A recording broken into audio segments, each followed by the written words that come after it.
You kind of know if you're working with Jim, it's going to be a groundbreaking movie. If I could just have everybody's attention for a second. This is kind of a pinch me moment, and we're actually getting to make this movie. Frankly, it's thrilling to be working with Jim again, to be in the first movie he's wanted to do since Titanic. It's a dream project. You know, the script, the first draft of it was written 12 years ago, and we didn't start on the film then because, frankly, the visual effects guys told me I was mad to even try.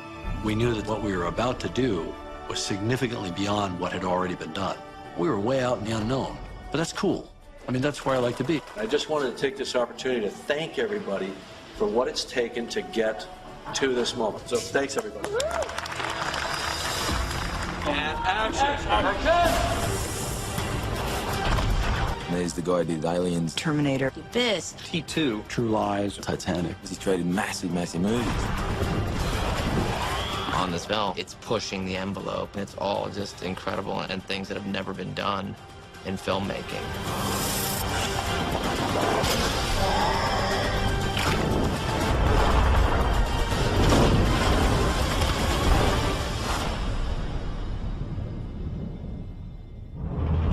I started writing the film in '95, and it had all the characters in it and creatures and settings, but at the time, it turned out that it wasn't possible to do what I wanted to do.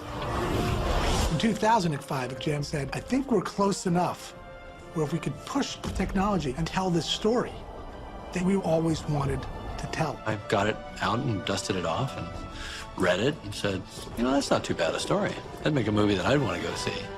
I've been in cryo for 5 years, 9 months, and 22 days. Jake's on a really interesting journey. Jake's a wounded former Marine, and he gets given the opportunity to go to Pandora. Your brother represented a significant investment. Since your genome is identical to his, you could step into his shoes. An avatar is a remotely controlled body, which is the DNA of the alien, DNA of me mixed together. You're placed into a link. Just relax and let your mind go blank. And my thoughts and personality is channeled into a synthetically grown avatar. Jake, can you hear me? A recon Marine in an avatar body. Oh, that's a potent mix. Run!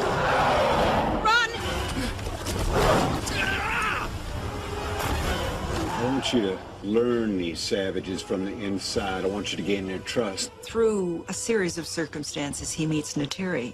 You should not be here. There's something about this avatar that absolutely captures her attention. I need your help. He gets dropped into this situation, and you've just added a catalyst. Something's gonna change. Haven't gotten lost in the woods, have you? Forget what team you're playing for? They've sent us a message that they can take whatever they want. But we will send them a message that this is our land! Well, we were creating an entire world from scratch. So you get a number of world-class artists. I mean, really the top people, the people that, you know, I'm an artist, so I wanted to find people that impressed me. Pandora is more of a jungle planet, but everything is amped up. Mountains are huge, waterfalls are epic, and a whole bioluminescent jungle. Outstanding. We like to get as much reference around because those are what motivate you to come up with these fantastic designs. Looked a lot at various regions of China, such as the Guilin area and the Zhangjiajie area, because they have these really dramatic limestone formations called karst formations. For like the smaller things, we would reference a lot of exotic flowers and just really play up the scale of those to where they're 10, 20, 50 times larger. Pandora is a planet that has elements of beauty, but watch your step because it's a very deadly place. The planet is filled with dangerous flying creatures and all kinds of beasts that have some kind of resemblance to things we know and avoid on Earth. We're working with the design team and figuring out how these creatures really move, how they breathe, and how they screech. And then there's a lot of ground creatures. These creatures all have 6 legs. They all kind of move differently than terrestrial creatures we're used to on Earth, so we're kind of developing a language for how they move. You guys are packing some heavy gear. Yeah, that's because we're not the only thing flying around out there. We're the biggest. You've got great kick-butt military hardware. They have to protect themselves from this dangerous planet. Have some extremely effective warships, Scorpion, the Samson helicopter, the Dragon, and the AMP suit. It's basically guerrilla warfare. We've a variety of military weapons, a pump-action shotgun, the machine gun, and flamethrowers. Good shooting days. The number of animals, the number of creatures, the number of vehicles. It just doesn't have a precedent. You should see your faces. We've got roughly 25 sets. Worked out we've got something like 40,000 square feet of floor area, plus the rainforest.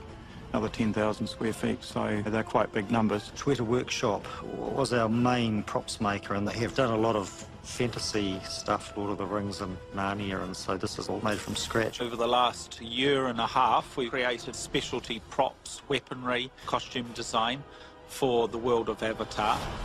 There's 120 racks of clothes here. There's thousands of costumes. We've got the best team on the planet here. All right, let's turn up the heat. Talk about the casting for Avatar. We wanted the best actors for the roles. We spent months and months and months looking at people all over America, all over England and Ireland, and putting people on tape all over the world. Get a phone call going, look, Jim Cameron wants to fly you to LA to audition for him. I was snowboarding at the time. I said, I've got to get down off the mountain first. They will be here soon. Everyone must go, or you're gonna die. It was a stretch from the usual auditions of ordinary roles because you're playing a creature from a different planet. I just want to say thank you. Don't thank. You don't thank for this. The big discovery on this film in the early days was that it was very important to cast somebody who looked the way you wanted your character to look. Well, what we found is that it was much more difficult to capture the fine nuances of expression when the performer didn't match the character. Wasn't casting only voices. It was casting a certain level of physicality and interaction. People literally laughed when I was explaining that Zoe had to train for months because they thought, well, why would you have to do that for an animated film? Well, it's not animated. It's captured performance. So every bit of the physicality of her character, and this applies to all the other that are Na'vi or avatars, everything had to be created by them. It was very important for us to put all of our actors through a training regimen that was specific to their characters. We had them work with archery experts. We had them learn to ride horses. To say we did a lot of training is an understatement. I was wanting to do a film where I was physically challenged, not only mentally. I wanted to incorporate my body to a character. We also had to do a dialect training and a language training. I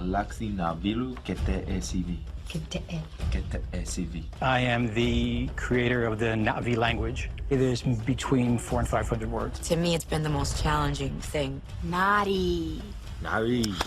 Sam had to go through very collapsed but intense Marine Corps training. We had to take Sam and teach him how to be military. Someone came down and showed him what it's like to hold a gun. We had to teach him how to use a pugil stick the way a Marine would. To me, it was more the way these guys see the world and the way that their training has made them think, and nothing can stop them. You got some hard kids showing up in this neighborhood. It's just another hellhole. For the live action side of it, we did more weaponry training, fight training. Quaritch carries this laser-sighted pistol, and this comes into play occasionally. Mask on! We worked with Stephen inside the amp suit and make it look like that he's been doing it for like the last 6-7 years. And Michelle, she wanted to learn to fly that helicopter as if it were real. She takes care of the science crew. She flies them back and forth. And I did about a good 11, 12 hours with Kevin, who actually taught James how to fly his helicopter. Thank you for flying Air Pandora. We went to Hawaii because Jim wanted us to experience a real rainforest. Just to get a physical taste of what it's going to be like to live in a planet and not have to rely on anything. We absorbed everything, and there's a difference between being out in the real world and then coming into this, grey, desolate area. And I didn't want the actors to not have any kind of basis for feeling like they were in a rainforest. So we went way up in the mountains. You don't know how your foot lands in mud if you're just standing on cement. So your body reacts differently to things once you've actually gone out and done those things. So it was about making it real. The focus for us is Weta Digital to make everything that you can't do practically. So basically, if it doesn't exist in the real world, we'll make it here. 2/3 of the movie will be done in digitally. A lot of the live action component will still have some digital pieces added to it. Jim was able to push Weta to break down the traditions of standard visual effects where everything can be perfect, and to make something imperfect, and that's what makes it cinematic. Incredible the scope of what we're doing because we're creating a new world of an unprecedented scale. This is going to another planet and living life on that planet and seeing what it would be like to be in these forests among these people. There's so many pieces that have to come together. A lot of the pieces individually would have been possible to do over the last several years. But to integrate everything into something this vast with this scope takes a whole nother level of thinking about how you're going to pull that off and what you really need to do to make it work. We just sit there at dailies with our eyes wide saying, I can't believe this. This is incredible. I've never seen anything like this before. Fire.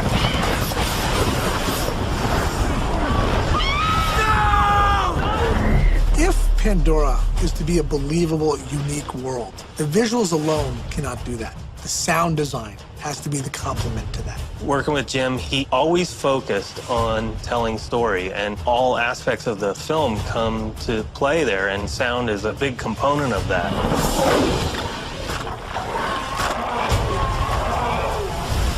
I've been working on the film, creating sounds, building a library for the editors to cut the picture with, recording raw sounds, and with those sounds, creating new sounds so that while the sound that we've created may have originated from an animal or a helicopter or a jet fighter plane, we manipulate it in such a way that it becomes something unique to Avatar. This jungle is so saturated with colors and things floating in the sky that you've never seen before. It just gives license to use sound in such a way to bring this world to life and help tell the story by doing so.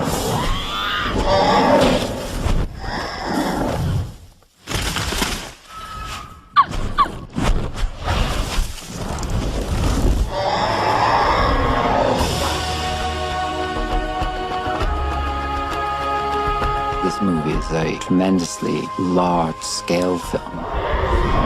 And the music needs to have a feeling of emotion and epicness. I think that certainly was at the core of Titanic and is very much at the core of this movie. And it was important that James's score evoke that sense of music belonging as part of the culture. So there are two scores running simultaneously. It's just one score represents the Na'vi world of sound, and then there's a traditional score on top of that to drive the film.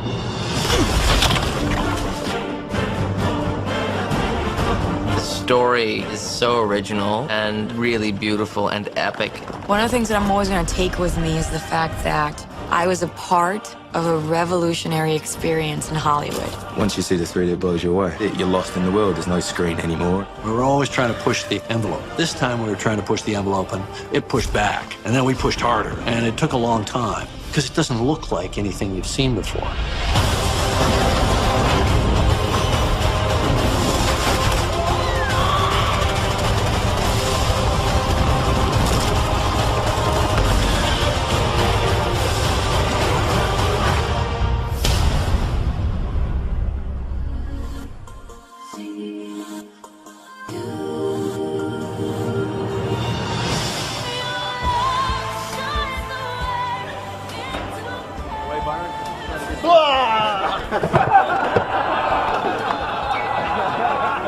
That was pretty good. That was a good one.